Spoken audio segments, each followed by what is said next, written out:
மீண்டும் ஒரு இனப்படுகொலை. இஸ்ரேல் நேற்று மிக மோசமான சம்பவத்தை செஞ்சிருக்காங்க.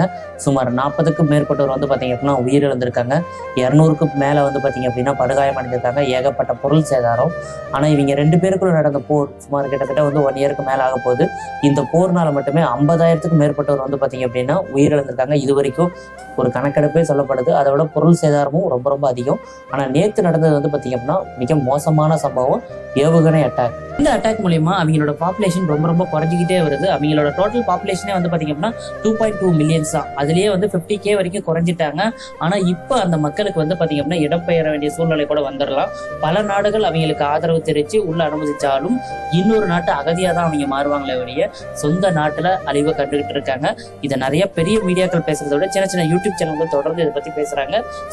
இந்த இனப்படுகொலை ஒரு முடிவுக்கு வர வேண்டும். எல்லாரும் மாதிரி நானும் கடவுளை வேண்டிக்கிறேன்.